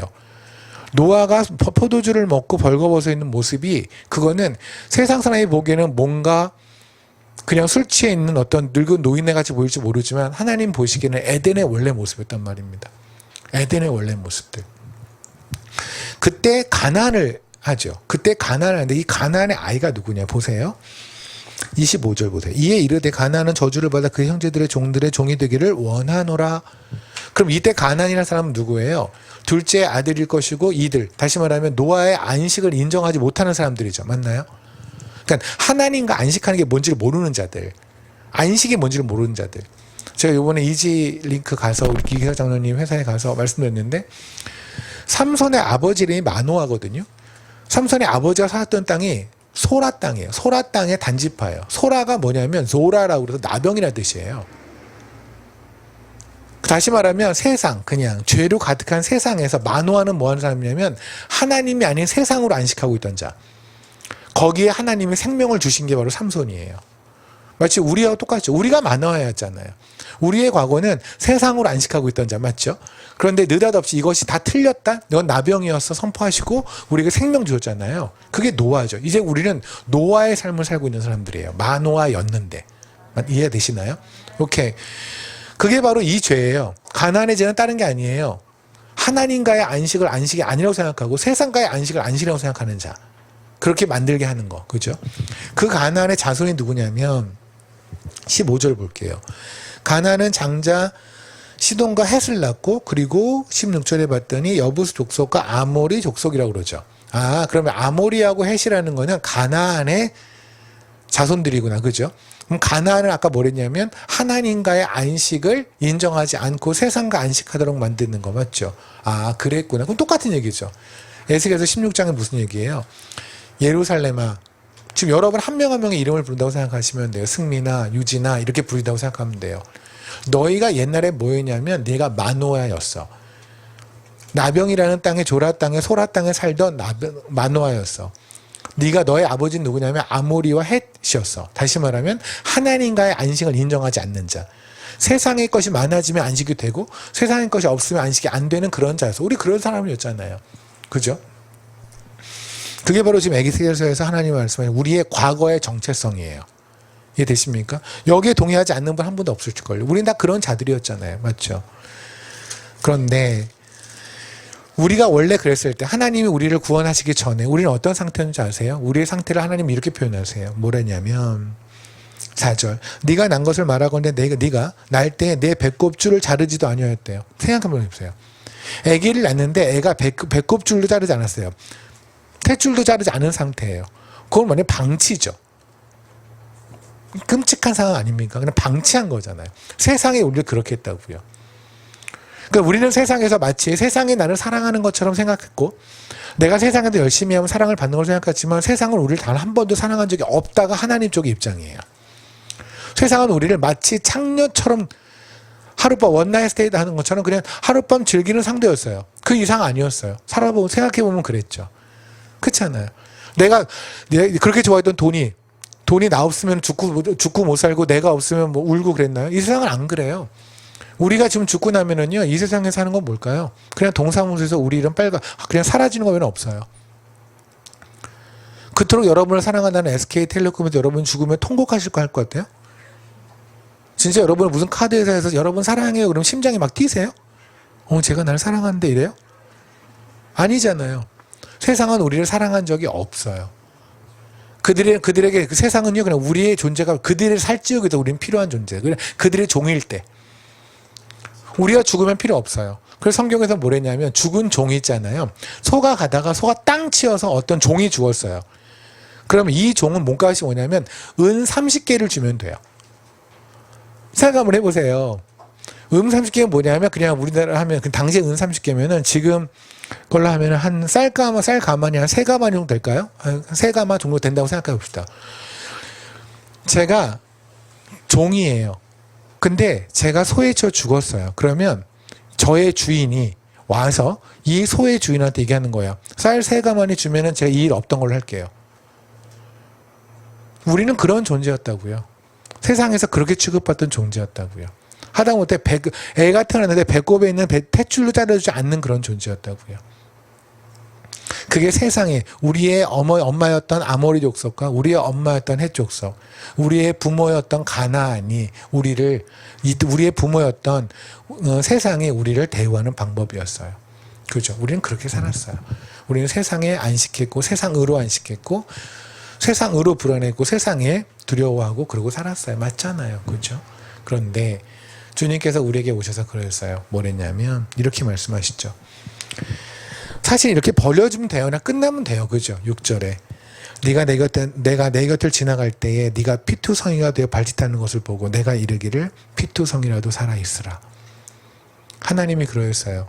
피투성이라도 살아있어. 이거 오해하지 마세요. 아, 그러면 그냥 애기한테 네가 알아서 살아있어. 나중에 네가 살아남으면 내가 너 구원해 줄게. 이런 거예요? 아니요. 이 얘기는 뭐냐면 내가 피투성이가 되어서 너를 살려놓을게. 주님께서 십자가에서 피투성이 되어서 내가 너 살릴게. 너의 엄마, 네 아빠는 아모리였고 너의 엄마는 헷이었어. 너는 그냥 마귀의 자식이었어. 요한복음 8장에 나와 있는 바로 너희는 마귀의 자녀였어. 너는 세상을 좋아했고 세상을 아비 삼았고 세상을 너의 신랑 삼고 살았어. 넌 그렇게 가면 끝나는 인생이었는데 그런데 내가 너를 구원하기 위해서 내가 피투성이가 되어서 내가 널 살릴게. 여기서 말하는 피투성이가 되어 살리는 건 다른 게 아닐 거예요. 제가 예전에 한번 말씀드렸던 영화에 보면 디카프리오라는 사람이 설원을 막 도망가요. 가는데 아무도 없는 거예요. 너무 추운데 아무도 없고 뭐 먹을 것도 아무것도 없어요. 근데 너무 추우면 밤에 그냥 죽을 거 아니겠습니까? 하룻밤 지나면 동사에 죽을 텐데 옆에 술록소 한 마리가 죽어 있는 거예요. 그러니까 본인이 있던 칼 있잖아요. 칼을 꺼내서 배를 갈라요. 그리고 창자를 꺼내요. 그리고 그 안에 들어가요. 그랬더니 어떻게 돼요? 따뜻할 거 아니겠습니까? 그리고 나서 살아나요. 다음날 일어났더니 몸에 피투성이겠죠. 그잖아요. 안에 있었으니까. 주님이 본인 배에 갈라서 피투성이 돼서 우리 품어서 살았으니 주님이 피투성이가 됐으니 그 안에 사는 우리도 어떻게 돼요? 피투성이가 돼야 되겠죠. 피투성이로 살란 얘기예요. 니네가 몸부린 채 살란 얘기가 아니라 주의 갈라진 뱃속에 들어오라고요. 그분의 바위 틈으로 들어오라고요. 성경에서는 바위는 예수 그리스도라고 했잖아요. 바위의 틈, 그 바위가 틈을 낼 테니까 그 안에 들어오라고요. 그럼 내가 너를 감춰주고 살릴 거라고요. 그 바위 틈에 나오면 어떻게 돼요? 우리 몸에는 피가 가득하겠죠. 그래서 우리의 삶에서 예수 피의 냄새가 가득해야 된다는 얘기일 거예요. 아멘. 그게 바로 배꼽이에요. 그러니까 사탄이 좋아하는 배꼽은 뭐예요? 탯줄을 자르지 않은 하나님으로 안식하지 않고 세상으로 안식하게 하는 것. 그게 세상에서 원하는 거예요. 이해되십니까? 그게 아가서 말할 때 네 배꼽이 너무 예뻐라는 건 뭐냐면 그러니까 우리가 세상이 예뻐하는 배꼽을 여러분이 보여주시려면 간단해요. 그냥 세상을 사랑하시면 돼요. 그리고 세상으로 안식하시면 돼요. 그러니까는 멀리 생각하지 마세요. 그냥 어제를 생각하시고 한 주 전만 생각해 보세요. 일주일만 생각해 보십시오. 나는 뭐 언제가 가장 안식됐지? 평안을 느꼈지? 내가 생각했던 그 문제가 해결됐을 때 난 참 평안했어 라고 한다면 우리한테 약간 문제가 있는 거죠. 그죠? 그러면 그 문제가 다시 발생하면 우리는 평안을 잃어버릴 거거든요. 우리의 평안은 하나님 예수 그리스도의 그 안에서만 그분 안에서만 우리는 안식이 있고 평안이 있어야 한단 말입니다. 아멘. 우리는 이 세상으로 이렇게 평안을 못 줘요. 아니 평안을 못 주는 걸 본인들이 알아요. 우리가 아파요. 아픈 다음에 좀 나으면 평안하죠. 그럼 우리는 다시 아플 거잖아요. 우리 나이 드신 분들 알지 않나요? 제 나이나 제 나이보다 위신 분들 아시잖아요. 어느 순간서부터 책상 위에 쌓이는 건 약밖에 없어요. 그죠? 약봉지. 수많은, 그 세상에 이렇게 많은 약들이 있었구나라는 모든 영양제부터 시작해서, 그죠? 지금 나이 뭐 20대 뭐 이래도 뭐 어느 순간에 약이 이렇게 쌓여갈 거예요. 이 세상은 그래요. 오늘 내가 병이 나와도 좀 있으면 또 아플 거예요. 세상에서 병이 낫는 치유가 여러분에게 평안을 줄 것 같아요. 천만에요. 천만에요. 돈은 계속 많으면 그러면 돈이 그렇게 많은 사람들은 왜 자살할까요? 돈 많은 사람들은 행복해야 되겠네요, 그러면. 근데 아닌 걸 여러분이 아시잖아요. 돈은 일시적으로 우리를 즐겁게 할지 모르지만, 하지만 그것이 우리에게 영혼도 아니에요. 조금 깊은, 조금 진한 평안도 못 준다는 걸 여러분 알잖아요. 근데 왜 자꾸만 속아요? 왜 자꾸만 종려나무에 가요? 자꾸만 왜 신기루, 왜 오아시스로 가요? 그랬을 때 세상에서는 얘기해요. 네 배꼽이 예쁘다라고 얘기한단 말입니다. 여러분이 여러분의, 이런 표현은 좀 그런데, 배꼽을 잘 관리하시기 바랍니다. 하나님 안에서만 여러분이 평안을 하시면 참 좋겠습니다. 아멘. 다시 아가서를 볼게요.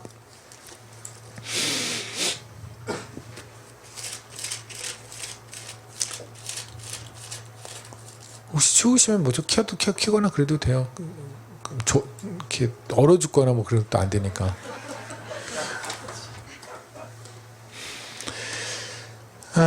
4절에 보면, 4절에 목은 상아 망대 같구나라는 표현이 있잖아요. 그죠? 제가 중간중간에 안 하는 거는 제가 다음 시간에, 제가 약속 드렸잖아요. 6번 끝나기 전까지 다 할 거예요. 근데, 일단 4절에 목은 상아 망대 같구나. 되게 그죠? 만약에 어떤 여인의 목이 상아 망대 같다라는 거는 딱딱하다는 의미가 아니라, 뭔가 하얗게 목이 이게 쭉 뻗어 있는, 우리 상아 알잖아요. 그죠? 그러면, 그 코끼리, 그 상아. 그러니까 목이 이렇게 매끈하게 쫙 하얗게 뻗어 있는 모습이니까, 이건 굉장히 칭찬인데? 그럼 이것도 사단이 한 얘기예요? 그렇죠. 솔로몬이 한 얘기니까. 근데 이게 그럼 무슨 말일까요? 목이 상아 같다. 목이 상아 망대 같다라는 거를 솔로몬은 어떤 의미로 얘기한 걸까요? 일단 상아라고 하는 것은 뜻이 두 가지가 있는데, 하나는 그냥 상아, 말 그대로 상아 있잖아요. 이 뜻이 있고요. 또 하나는 뭐냐면 이란 뜻이 있어요. 근데 이건 이해가 되시죠?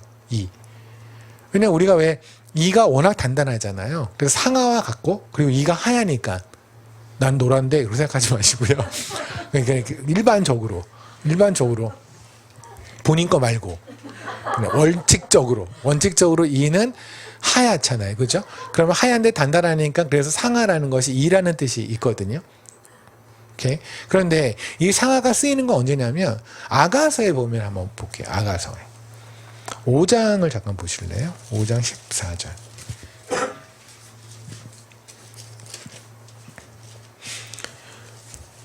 5장에 보면 9절에 잠깐 보면 이런 얘기예요. 그러니까 여러분이 10절서부터 16절까지의 내용을 이해하시려면 9절을 이해를 해야 되는데, 9절이 뭐냐면 세상 사람이 물어보는 거예요. 우리가 그러잖아요. 난 주님이 너무 좋아. 우리가 그러죠. 너무 좋아. 우리 승민자매 오늘 찬양이도 너무너무 은혜롭게 잘해줬는데, 마지막에 기도할 때 그러죠. 하나님 사랑합니다. 그러면 우리가 하나님을 사랑한다, 하나님 멋지다, 아름답다, 그죠? 라고 얘기하면 세상 사람들이 물어볼 거예요. 네가 믿는 하나님은 도대체 누군데 왜 이렇게 사랑스러워? 누군데 이렇게 아름답다고 그래? 뭔데? 뭐가 아름다워? 라고 물어볼 거 아니겠습니까? 소위 말하면 너희가 믿는 하나님 누구야? 복음은 뭐야? 예수가 누군데? 라고 물어보는 거예요. 이거에 대답할 수 없으면 여러분의 지금 신앙에 큰 문제가 생긴 거예요. 그냥 사랑스러워 이렇게 끝내면 안 돼요. 자세히 설명을 해야 돼요. 누군가 여러분에게 우리의 하나님, 우리가 믿는 하나님을 말할 때 대답을 할 거 아니겠습니까? 그러니까는 여러분이 만약에 어떤 좀 쓸만한 화장품을 하나를 썼다고 칩시다. 근데 굉장히 괜찮은 뭐래요? 사람들한테 야 이거 하면 피부가 촉촉하고 저거 막 하잖아요. 그죠? 그러니까 우리는 화장품 하나에 대해서 알고 있는 것보다 하나님을 알고 있는 게 더 적어요. 솔직히 말하면 희한하죠. 그러니까 누군가 여러분에게 대놓고 시간을 내가 너한테 20분을 줄게, 30분 줄게. 니네 하나님 나한테 설명해봐. 복음이 뭔지 설명해봐. 이거보다 더 좋은 기회가 어디 있어요? 맞죠? 근데 그 좋은 기회에 우리는 그냥 꿀먹은 벙어리가 된다고 한다면 이건 큰일이죠. 그만큼 내가 하나님을 모른다면, 성경에서 하나님을 아는 것이, 아버지를 아는 것이 영생이라고 했는데, 그렇다면 나는 이 생에서 영생을 누리고 있는 게 아니에요. 그러니까 우리가 교회를 막 다닌다고 하는데, 교회를 다니면서 우리가 하는 건 뭐냐면 하나님을 아는 거예요. 하나님을 아는 게 왜 중요한지 아십니까? 하나님을 알아야 하나님이 원하는 길을 갈 수가 있어요. 하나님을 모르면 하나님 원하는 길이 아닌 곳을 가면서도 하나님의 길을 간다고 착각할 수 있는 거 아닙니까? 그렇지 않아요? 하나님의 음성을 알아야 되고 그분이 어떤 분인지를 알아야 되겠죠. 그래서 하나님을 알아야 해요. 맞죠? 오케이. 그러니까 이제 물어봐요. 9절에 보면 이렇게 말해요. 여자들 가운데 어여쁜 자, 그러니까 술렘의 여인한테 그 예루살렘의 딸들이라고 하는 세상에 물어봐요. 너의 사랑하는 자가 남의 사랑하는 자보다 나은 것이 무엇이니? 그러니까 너는 네가 사랑하는 건 목동이 도대체 얼마나 뭔데? 나은 게 뭐야? 왜 사랑하는 거야? 하고 설명해 보라는 거예요. 너의 사랑하는 자가 남의 사랑하는 자보다 나은 것이 무엇이기에 이같이 우리에게 부탁하는가? 라고 한단 말입니다. 이해되십니까? 그때 10절서부터 16절까지가 뭐냐면 주님에 대한 설명이에요. 자세한 설명이에요. 우리 주님은 어떤 분이냐면 우리 주님은 어떤 분이냐면 하고 설명해요. 그 중에 나오는 게 11절 같은 경우만 예를 들면 머리는 숭근 같고 머리털은 고불고불하고 까마귀같이 검구나. 이게 주님을 사랑하는 이유라고요? 머리가 곱슬머리여서? 머리가 새까만 곱슬머리여서 주님을 사랑한다고요? 참고로요. 이게 지금 쓰여진 이거의 첫 번째 서신자들은 이스라엘 사람들이잖아요. 맞죠? 이스라엘 사람들은 아랍 계통이죠. 아랍 사람들 본 적 있어요? 탈레반 이런 사람들? 아랍 사람들 그냥 탈레반 쳐보세요. 다 100% 곱슬머리예요. 그러니까 우리 주님은 곱슬머리에서 좋아라고 하는 건 의미가 없어요. 다 곱슬머리니까. 그러니까 차라리 우리 주님은 생머리에서 좋아. 이건 가능해요. 그럼 여기서 고불고불하다는 이게 곱슬머리라는 것은 우리가 생각하는 머리카락의 어떤 형태를 말하는 게 아니죠. 여기서 말하는 게 뭐냐면 고불고불하고 까마귀같이 검거라는 표현은 이런 거예요. 고불고불하다는 표현은 폐허란 뜻이거든요. 원래 어원으로 보면 폐허. 그리고 검은 머리가 뜻하는 건 생명이에요. 그래서 레위기에 보면 나병 환자가 다시 그 병이 다 낫다면 그 여기서 검은 털이 나기 시작하면 그러면 그 병이 난 거예요. 우리가 나병 환자잖아요. 우리에게 생명이 오면 검은 털이 나는 거라고요. 검은 털은 생명이에요. 그래서 이건 뭐냐면 폐허된 우리에게 생명 되신 주님이에요. 그러니까 주님, 생각해요. 주님이 왜 멋있는 거야? 주님이 왜 이렇게 멋있어 너? 라고 말했을 때 우리가 하는 건 뭐냐면 나는 내 삶이 폐허됐었거든. 난 나병 환자였거든. 근데 그분이 나에게 검은 털 생명 되어서 오셨거든. 그분은 내가 생명, 그분만이 생명이거든. 이게 자랑하는 거란 말입니다. 그 자랑하는 거리 중에 뭐가 있냐면 이렇게 말을 해요. 14절 손은 황옥을 물린 황금 놀이개 같고 몸은 아로 새긴 상아에 청옥을 입힌 듯 하구나 라고 하죠. 그죠? 이때 상아, 다시 말하면 상아라는 건 단단하다는 뜻도 있겠고 뭔가 곧다라는 뜻도 있겠고 또 하나는 하얗다일 때 아주 하얗죠. 그죠? 주님의 의로우심에 대한 이야기일 수도 있을 것 같아요. 그죠? 어쨌든 상아라는 것은 하나님을 묘사할 때 쓰는 거예요. 주님을 묘사할 때. 맞죠? 그런데 지금 솔로몬은 상아를 누구한테 묘했냐면 술람이 네가 상아야 라고 얘기한 거예요. 네가 상아야. 이걸 가지고 하나님이 얼마나 진노하시냐면요. 아모스를 잠깐 보실래요? 아모스. 모스예요. 아모스가 아니라. 제가 여기서 웃는 분 있잖아요. 아유 찔리는 분 있어요. 이 자리에. 아모스였어. 아모스가 아니야. 근데 암이라고 써 있거든요. 성경 찾다 보면 아모스인 줄 아는 거지. 아유 주여. 그리고 뻔뻔하게 또 난 아닌데 옆에 사람을 이렇게 쳐다보고 그래요. 또 그래요. 그렇게 삽시다 우리. 어차피 뭐. 3장 15절을 볼게요. 소제목이 뭐냐면 사마리아에 내리신 벌이에요. 사마리아의 벌은 어떤 거냐면 근데 니네가 어떤 죄를 졌냐면 15절 겨울궁과 여름궁을 치리니 상하궁들이 파괴돼요. 지금 하나님께서 사마리아를 치시는데 그들이 두드려 맞은 이유 중에 하나가 뭐냐면 니네가 상하궁을 갖고 있어서 그래요. 하나만 더 볼게요. 아모스를 폈으니까 하나만 더 볼게요. 6장을 볼까요? 6장 4절을 보면 이스라엘이죠. 북이스라엘이 멸망하는 이야기가 있어요.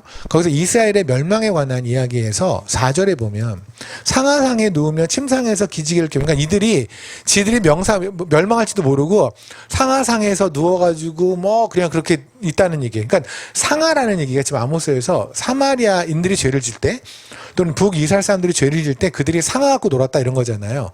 그때 상하 집에 살았고 상하 갖고 침대를 만들었고 상하 갖고 밥상 만들어 먹고 살았다. 아까 다시 그랬죠. 상하는 하나님을 묘사할 때 쓰는 거란 말입니다. 근데 아모스서에 나오는 이스라엘 백성과 사마리아 백성들은 상하가 자기 거예요. 그죠? 다시 말하면 뭐예요? 내가 하나님일 때. 그래서 얘기하는 거예요. 그 술라미 여인한테 네가 하나님이야. 솔로몬이 너의 목은 상아야. 이해되십니까? 이 얘기 똑같은 얘기 어디서 우리 봤을까요? 창세기에서. 네가 이 선악과를 먹으면 하나님처럼 될 수 있어. 이게 사단의 계략이잖아요. 오늘도 우리가 하나님으로 만드는. 아마 여러분 이 얘기는요. 우리는 기도할 때나 고백할 때 그래요. 하나님, 제가 마치 하나님처럼 살았습니다. 제 인생에 제가 하나님인 줄 알았습니다. 근데 구체적으로 그게 무슨 말일까요? 구체적으로. 내가 하나님이라는 얘기는 뭐냐면 선악의 근거가 나란 얘기예요. 그러니까 내가 오늘도 저 사람을 좋아하는 이유가 뭐냐면 저 사람이 나한테 마음에 흡족하니까. 내가 이 길을 가고자 하는 게 뭐냐면 내가 원하니까.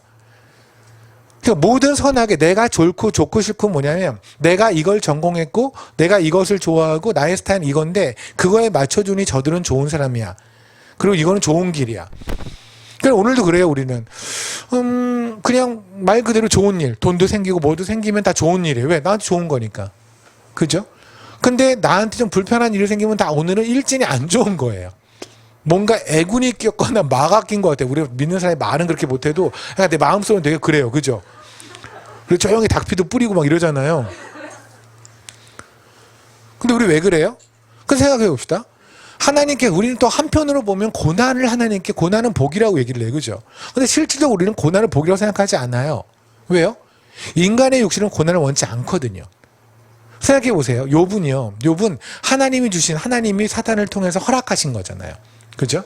그걸 통해서 hab은 뭘 느꼈을까요? 뭐를 배웠을까요? 내가 여태까지 갖고 있던 신앙이 가짜였다는 게 들통났잖아요. 그거 왜 이렇게 힘들었어요?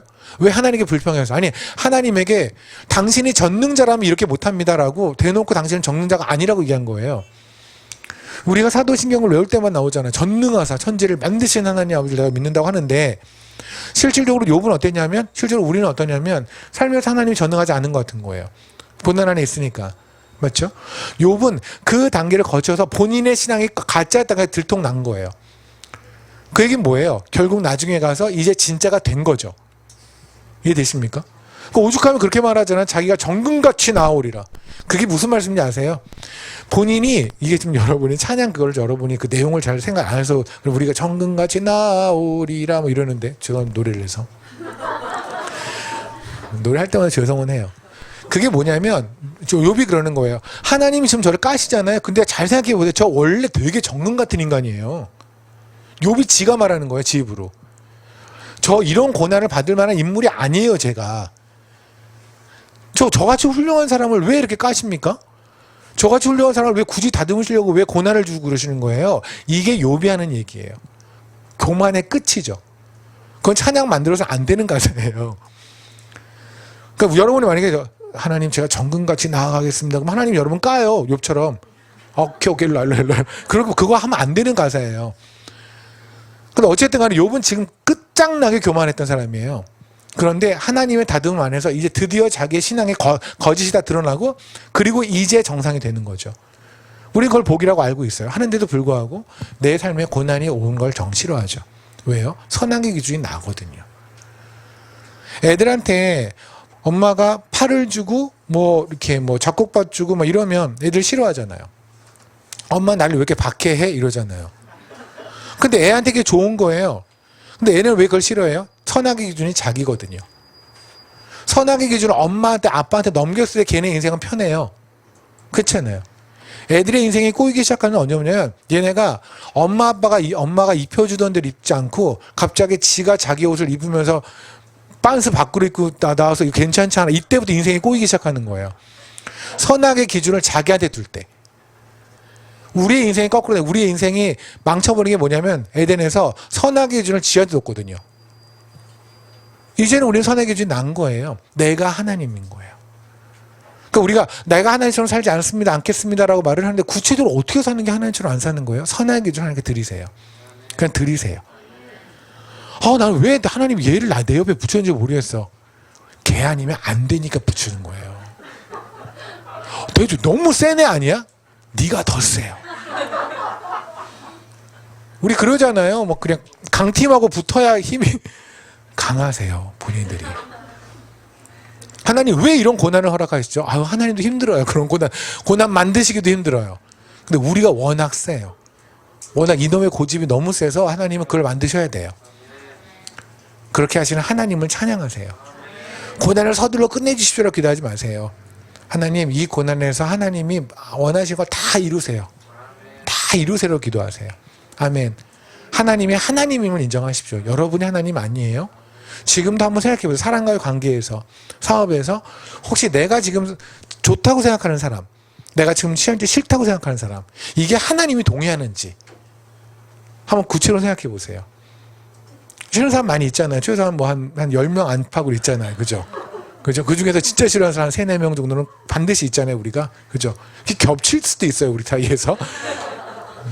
한 사람이 계속 모든 사람한테 나는 악인이야 이렇게 하는 사람이 있을 텐데, 정말 내가 그를 미워하는 이유가 하나님 마음에 동의하는 건지, 아니면 그냥 나를 건드렸으니까 내가 싫은 건지 한번 해보세요. 그러면 최소한 나는 그 부분에서는 하나님인 거예요.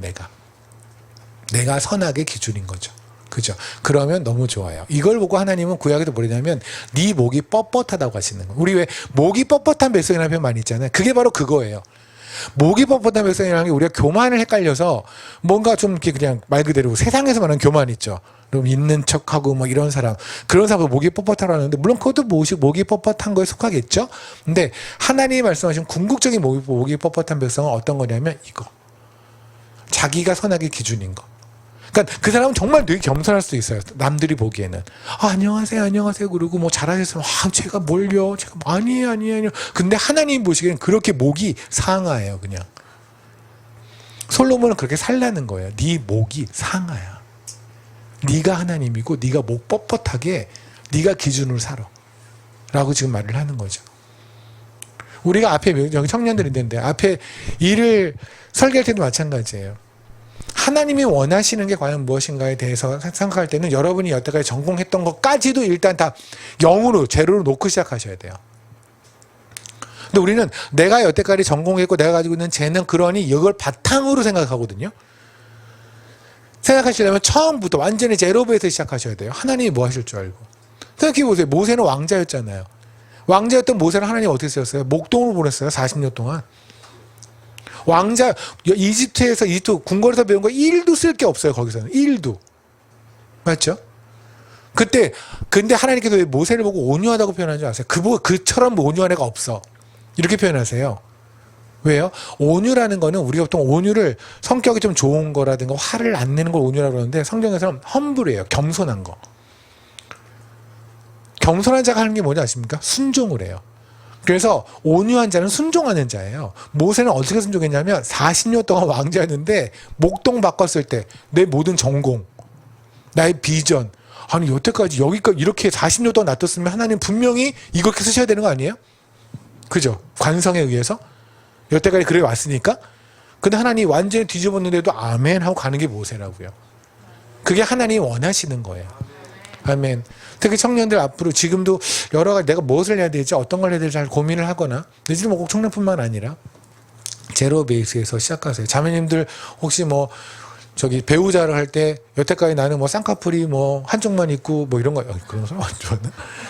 무서울 수도 있죠. 누군가는 한쪽만 있고 뭐 키는 뭐 얼마야 막 이런 거 있잖아요. 그런 거 다 제로 베이스. 키가 제로였으면 좋겠다 이런 거 그냥. 아무튼 하나 더 볼게요. 아가서를 볼게요. 키가 제로는 뭐야? 아가서를 볼게요.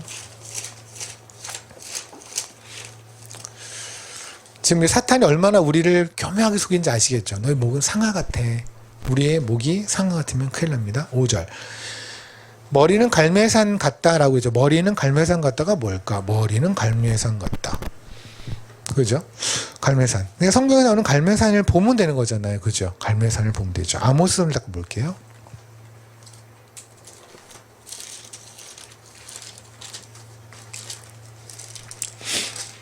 (9장입니다)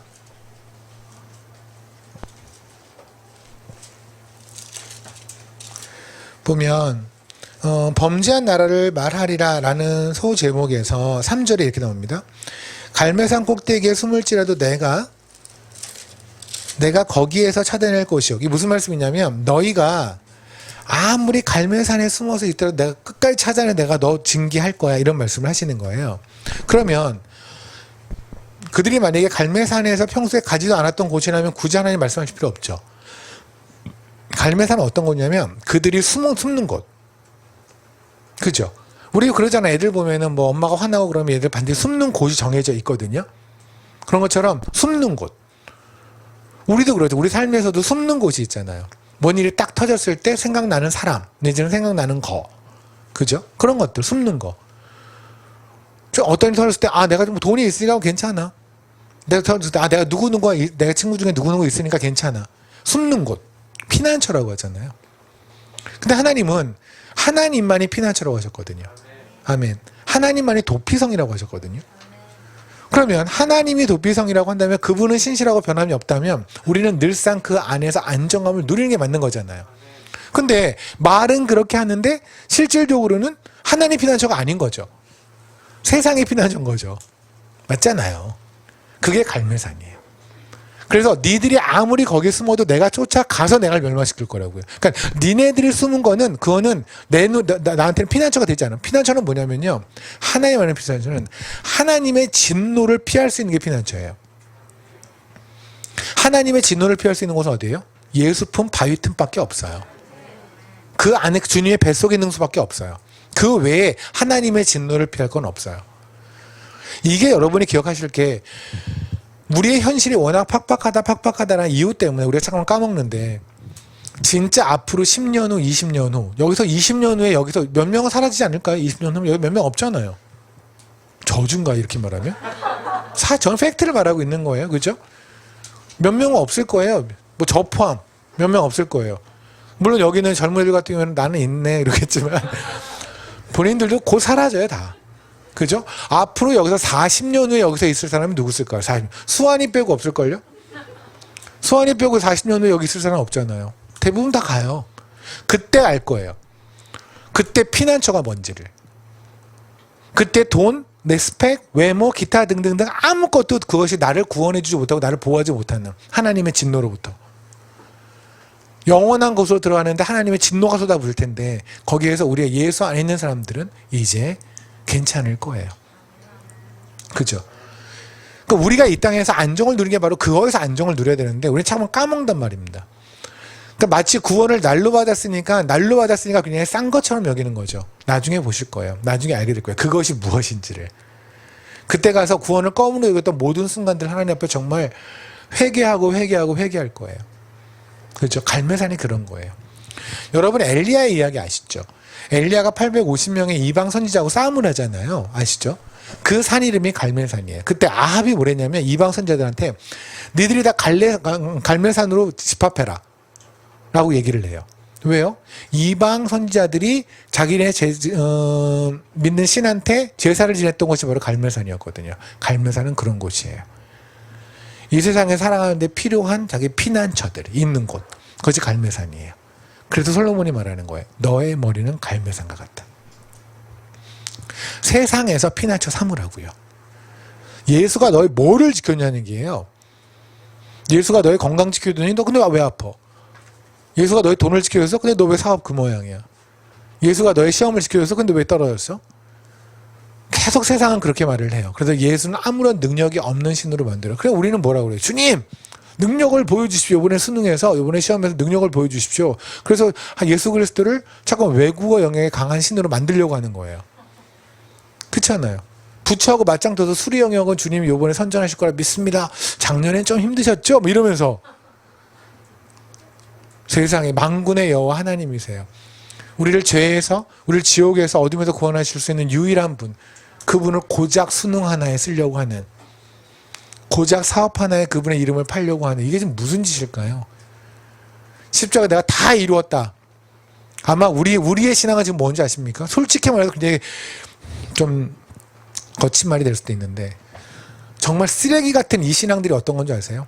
십자가 다 죽어 내가 다 이루었다 하면서 울면서 모든 눈물을 쏟으면서 모든 피를 쏟으면서 내가 이루었다라는 주님한테 에이 좀 더 하실 일이 있죠. 뭘 다 이루세요. 지금 내 사업이 이건데 일어나서 이 사업 정리하시고 그리고 다시 완전히 죽으시죠. 이게 우리의 신앙 아니에요 지금? 왜 하나님이 다 이뤘다는데 우리가 거기에 동의를 못하죠? 다 이루셨다며요. 십자가 다 이루셨다며요. 그러니까 그분은 이 땅에 오신 이유를 다 이루셨어요. 근데 우리는 여전히 그분에게 당신이 이루지 않았습니다라고 얘기하고 있다면 이건 문제가 있는 거 아니에요? 이 예배는 뭔지 아십니까? 그분이 다 이룬 걸 인정해서 감사합니다 하는 게 예배예요. 여기 와서 예배를 적당히 드리고 주님 요거는 이루지 않았다라는 걸 주님한테 리마인드 시켜주는 것이 예배가 아니에요. 그분 다 이루셨어요. 다 이루신 거에 동의하고 안정을 누리는 사람이 그리스도인이란 말입니다. 아멘. 근데 그거 하지 말라는 거예요. 사탄은 그러죠. 네가 갈매산이야. 네의 머리는 갈매산이야. 우리가 지금 이 상태입니다. 와우. 우리 지금 어떤 상태일까요? 우리를 하나님으로 삼았고요. 그리고 우리는 세상을 피난처로, 세상을 보호자, 세상을 안식으로 삼고 살았어요. 그죠? 그런데 오늘 나눈 말씀 12절입니다. 아가서 7장 12절.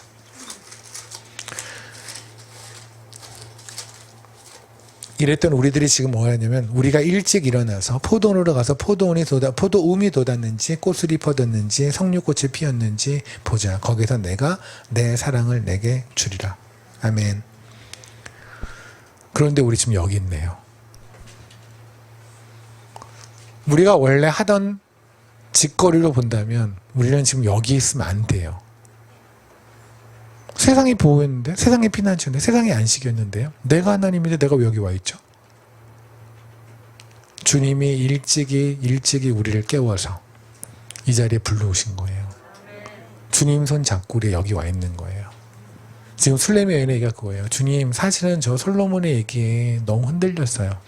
맞아요. 저의 세상 안식 삼았고 세상 피난처 삼았어요. 그런데 주님, 근데 저 여기 왔어요. 피투성이라도 살아있으라 그래서 여기에 왔는데 피투성이 되어서 온몸에 멍자국 나눠서 세상에 두드려 맞고 세상에서 종 취급받고 창녀 취급받고 하다가 그것도 모르고 좋아라고 살았는데 주님 깨우쳐 주셔서 저 이 자리에 왔네요. 주님, 저 여기 왔어요. 주님. 이제 주님의 교회, 포도원은 늘상 주님의 교회를 뜻하거든요. 이 포도원을 내가 더 사랑할게요. 제가 그럼에도 불구하고 제가 내가 왕인데 내 인생밖에 모르는데 그럼에도 불구하고 또 와보니 주님이 보라는 곳을 봤더니 하나님이 사랑하라는 그것들이 보이네요. 조금 전에 우리 최선희 목사님 말씀하신 것처럼 있는 거 조금이라도 좋아도 모아서 어떻게든 흘리고 싶은 마음이 생기네요. 그렇게 이기적인 난데 또 주님이 이렇게 만드셨네요. 석류꽃이 뭔지 아십니까? 아가서도 보면 석류가 참 잘 나와요. 석류 보신 적 있죠? 안에 보신 적 있나요? 석류 안을 보면 알갱이들이 막 있죠. 그게 솔로몬의 성전에 보면은 악인과 보아스라고 하는 두 개의 기둥이 있는데 그 기둥 꼭대기에 보면 석류나무가 이렇게 있어요. 성전은 교회를 상징한다고 한다면은요, 교회 안에 들어간 사람이 누구냐면 석류들이에요. 우리가 바로 석류예요. 빨간색의 예수 피로 그냥 말라진 예수 피로 가득한 것들. 근데 석류 안에를 보면은요, 알갱이가 큰 것도 있고 작은 것도 있고 그러죠. 어떤 거는요 막 좀 약간 무서진 것도 있고 막 그래요. 그죠? 근데 한 덩어리예요. 이게 교회의 성도들이에요. 이게 교회의 연합이에요. 주님에게 지금 고백하는 거예요. 주님, 저밖에 모르고 살았어요. 내 인생밖에 모르고 내 가족밖에 몰랐는데 또 한 주일 그렇게 살았어요. 그런데 주님, 또 주님의 은혜로 이 자리에 와서 또 주의 사랑으로 교회를 사랑하고 주의 사랑으로 제가 성도들을 사랑하네요. 여러분에게 주님이 원하는 게 뭔지 아십니까? 돈을 많이 벌어서 헌금하는 거? 네, 많이 벌어 헌금하세요. 그거 좋죠. 근데 진정으로 주님이 원하는 건 뭘까요? 이거예요. 주의 교회를 사랑하고 주의 성도를 사랑하고 주님을 사랑하는 거. 그래서 지금 오늘 이렇게 말하는 거잖아요. 주님, 제가 주님에게 거기에서 제가 저의 사랑을 주님에게 드릴게요. 그게 오늘 말씀이에요. 거기에서 내가 내 사랑을 내게 주리라. 아멘. 저는 오늘 말씀을 나누면서 말씀 준비하면서 참 주님이 보기에 가장 자격 없는 자다. 그냥 정말 바람만 불어도 흔들렸구나. 세상은 그냥 기침만 난 그렇게 두려웠구나. 그리고 살았구나를 인정할 수밖에 없었고, 제가 바로 모기의 상과 같은 자였고, 제가 갈매상 같은 자였고, 제가 바로 세상에 좋아하는 배꼽을 가진 자였다는 걸 제가 인정합니다. 그런데 그럼에도 불구하고 제가 저를 이 자리에 지금 불러주신 하느님, 여기에 불러서 주를 찬양하게 하고, 그리고 여기서 다시 한번 우리가 어떤 정체성인지를 회복하게 하시는 그 하나님을 보면서 그 하나님에게 제가 드릴 수 있는 거는 그냥 저의 시선이고 저의 마음밖에 없다라는 걸 다시 한번 고백합니다. 이 자리도 여러분이 여러분의 시선과 마음을 드리는 이 자리에서 여러분도 다 고백하실 수 있고 우리 다 고백할 수 있을 거예요. 주님, 여기에서 제가 저의 사랑을 주님께 드립니다. 주님이 그것을 주님께서는 경배와 찬양과 예배로 받으신다고 믿습니다. 우리 다 같이 기도했으면 좋겠습니다.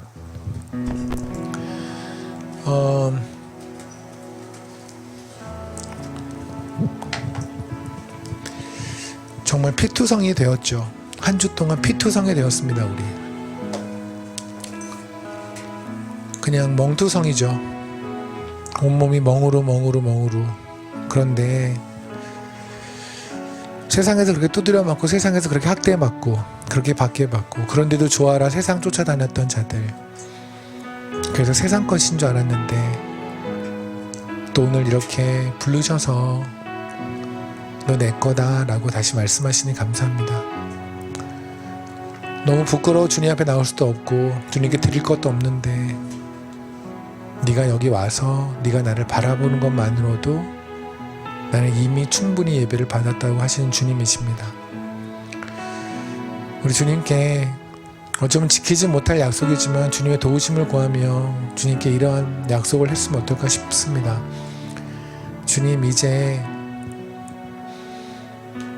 주님이 예뻐하는 배꼽과 주님이 예뻐하는 머리와 주님이 예뻐하는 그러한 목으로 살아가겠습니다. 주님만 하나님 되주시고 주님만 피난처 되주시고 주님만 저의 안식이 되어주십시오. 제가 세상에다 그렇게 선포하겠습니다. 나는 쥐뿔도 없지만 예수 있기에 다 있어 라고 선포하겠습니다. 아무것도 없어 보이지만 니네가 보기에 나는 죽을 것 같이 보이지만 나는 영원히 산 자야 라고 세상에 선포하겠습니다. 주님, 그런 믿음 허락해 주십시오. 그런 담대함도 허락해 주십시오. 우리 다 같이 이렇게 기도했으면 좋겠습니다. 기도합시다.